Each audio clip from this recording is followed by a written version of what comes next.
वणी शहरातील मोठा कोळीवाडा भागात स्थानिक गुन्हे शाखा नाशिक यांनी कारवाई करून अर्धा किलो गांजा व 4 किलो ओला भाग पकडला आहे.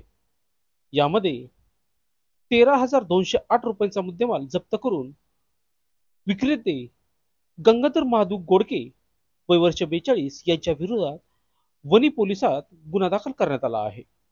वणी व परिसरात गांजा भांग असे अंमली पदार्थ विकले जात असल्याची गुप्त माहिती स्थानिक गुन्हे शाखा नाशिक यांना मिळाली होती.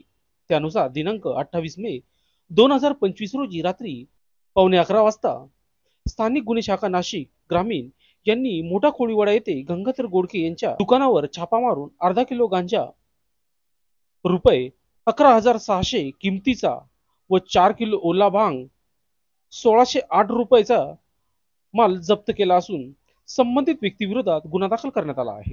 वणी शहरात मोठ्या प्रमाणात अंमली पदार्थ विक्रीत जात असून वणी पोलिसांचा वरदस्ता आहे का हा संभ्रम वणी ग्रामस्थांमध्ये झाला आहे. अशा प्रकारच्या चर्चेला शहरात उधाण आले आहे. स्थानिक गुन्हे शाखा नाशिक ग्रामीण या पथकाला गुप्त माहिती मिळेल मग वणी पोलिसांना का नाही असा गहन प्रश्न उपस्थित केला जात आहे. लोकशास्त्र न्यूज साठी वणी प्रतिनिधी धनेश्वर जाधव.